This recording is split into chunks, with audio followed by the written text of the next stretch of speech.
Sebelum kita mulakan pembelajaran kita pada hari ini, saya nak kamu tengok betul-betul gambar yang saya akan paparkan selepas ini.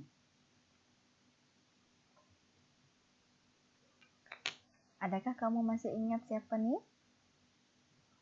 Okey, ini ialah gambar sahabat anda. Okey. Ini ialah gambar wajah-wajah sahabat yang anda rindui. Ada Fawiza, ada Erina Damia, ada Ian Izara, Kalisha Damia, Syua Mamina, Ica, Hana, Fasha, Zakwan, Putra Kamarul dan Zakwan. Okey, jadi sebenarnya tajuk kita pada hari ini ialah indahnya persahabatan.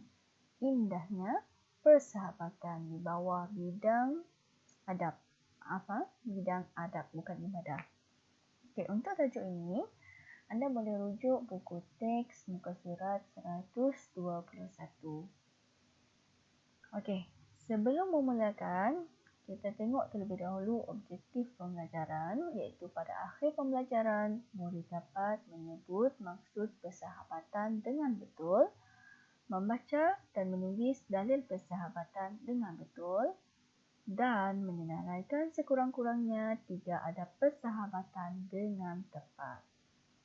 Okey, saya rumuskan untuk aktiviti hari ini ialah yang pertama, kita nak belajar maksud sahabat. Apa itu maksud sahabat? Yang kedua, dalil. Yang ketiga, adab bersahabat. Dan yang keempat, semestinya latihan. Okey, mari kita mula satu persatu. Okey, yang pertama, maksud sahabat. Apa maksud sahabat ni? Okey, maksud sahabat ialah orang yang dikenal rapat dan disukai. Maksudnya, orang yang kamu kenal, nama dia ni berasal dari mana, tinggal di mana, dan disukai. Maksudnya kamu senang, kamu suka berkawan dengan dia. Itu ialah maksud sahabat. Mereka sentiasa bersama-sama dengan kita ketika susah dan senang.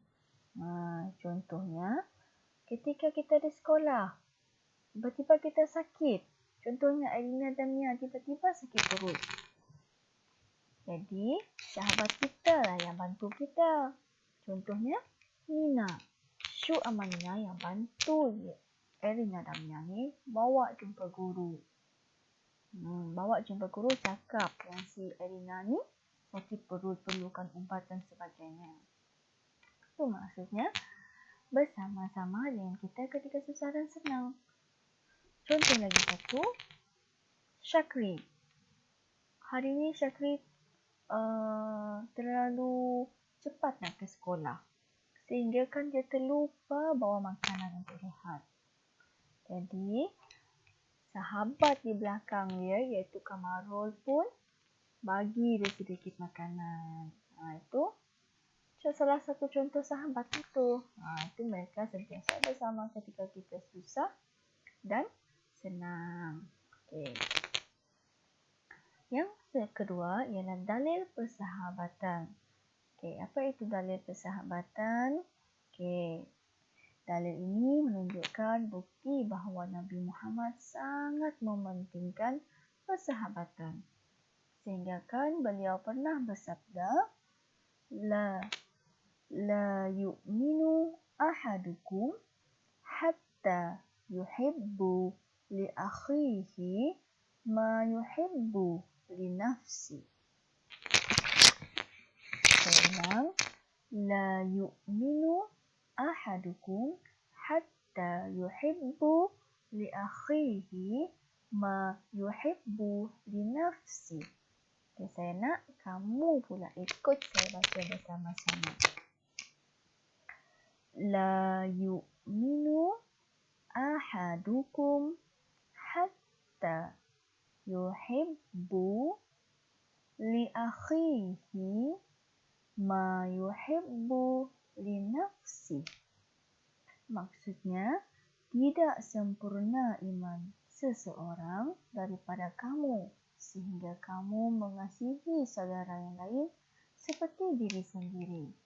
Maksudnya, tidak sempurna iman seseorang tu sekiranya kamu tidak menyayangi, tidak mengasihi saudara kamu, iaitu sahabat kamu tu seperti mana kamu sayang dengan diri kamu sendiri. Maksudnya, kamu sayangkan sahabat kamu tu mesti macam kamu sayang dengan diri kamu sendiri. Contohnya kamu tak nak sakit kan? Kamu pun sepatutnya tak nak bagi kawan kamu tu sakit. Macam mana caranya? Kamu menasihatilah kawan kamu tu. Contohnya, kawan kamu ni jenis yang bawa basikal laju sangat. Jadi kita tak naklah kawan kita ni aksiden ke, terjatuh dalam longkang ke, nanti sakit, terlantar ke hospital. Kita tak nak sahabat kita jadi macam tu. Jadi peranan kita kena tegurlah kawan kita tu. Ini ialah dalil sahabat. Maksudnya Nabi nak kita ni menjaga sahabat kita seperti mana kita jaga diri kita sendiri. Okey, yang seterusnya, yang ketiga ialah adab bersahabat. Macam mana kita ni nak jaga hubungan dengan sahabat kita, apa yang perlu kita lakukan dan apa yang tidak perlu kita lakukan. Mari kita tengok satu persatu. Okey, yang pertama ialah saling bantu-membantu dan menasihati. Ini memang adab bersahabat yang paling penting. Kita kena bantu sahabat kita dan menasihati sahabat kita. Sebagai contoh, bantu kawan kita yang tidak sempat menyalin apa yang cikgu tulis dekat papan putih, dekat papan hitam. Itulah peranan kita, bantu dia. Bagi nota dengan dia supaya dia dapat menyalin semula. Kalau kawan kita tak datang sekolah, kita bantu mereka memberitahu apa yang cikgu dah ajar dekat sekolah hari ini. Itu maksudnya saling bantu-membantu dan menasihati. Yang kedua, tidak memanggil dengan panggilan yang buruk. Seperti yang kita tahu, semua kita ni ada nama yang baik, nama yang cantik. Dayang Izara, Afsa Miza Faruiza, Fasha. Semua tu nama yang cantik semua. Janganlah kamu panggil dengan nama yang buruk. Contohnya, oi gemuk,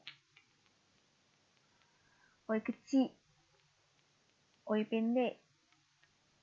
Jangan guna panggilan yang macam tu. Sebaliknya, kamu panggillah dengan nama yang baik.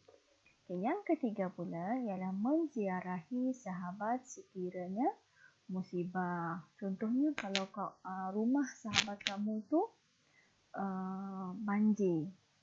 Dilanda banjir, kamu datang menziarahi sahabat kamu tu, tolong apa yang patut. Begitu juga sahabat kita yang sakit, itu pun dikira musibah. Kita boleh datang menziarahi dia, tanya khabar dia macam mana, keadaan dia apa semua. Bantu kalau selagi kita dapat bantu. Itu ialah adab-adab bersahabat. Okey, yang seterusnya, elak daripada bergaduh dan bersengketa. Perkara ni sangat selalu terjadi di dalam kelas. Bergaduh sesama kawan. Ini bukan adab bersahabat, bergaduh ya. Jadi kalau boleh elakkan. Elakkan berlaku pergaduhan. Yang seterusnya ialah menutup keaiban sahabat. Apa maksud keaiban ni, Ustazah? Keaiban ni maksudnya macam keburukan lah. Keburukan sahabat kita. Jangan kamu ceritakan dengan orang lain kalau kamu dah tahu keburukan kawan kamu ni. Contohnya, kamu ni pernah tidur dengan sahabat kamu. Tiba-tiba sahabat kamu ni jenis yang kencing malam-malam atas silam. Jadi esok ni kamu cerita dengan kawan-kawan kamu yang lain. Si Ihim ni Dia kencing malam atas tilam. Itu salah satu contoh. Kalau ada benda-benda jadi macam ni, jangan ceritakan kepada orang lain. Nanti kawan kita akan malu. Okay, dan yang seterusnya ialah sentiasa mendoakan yang baik-baik tentang sahabat kita. Sentiasa doakan supaya sahabat kita ni sihat, bahagia bersama keluarga dan sebagainya. Itu ialah adab-adab bersahabat. Jadi ada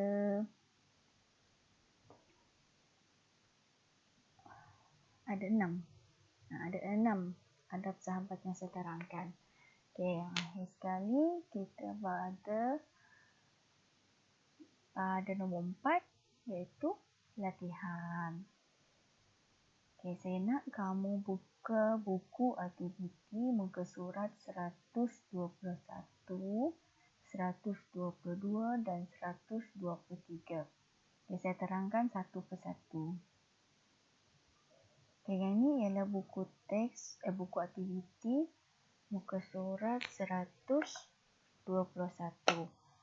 Okay. Dah buka semua?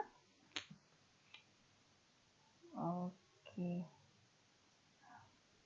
Nah, arahan dia nombor 1 ni, lengkapkan. Okay. Mari kita baca satu persatu apa perkataan. Okay. Yang ini ialah susah. Susah. Yang ini ialah dikenal rapat. Dikenal rapat. Yang ini disukai. Disukai. Yang ini bersama-sama. Okey, mari kita baca dialog ni. Din, tahukah kamu maksud sahabat? Oh, mudah sahaja.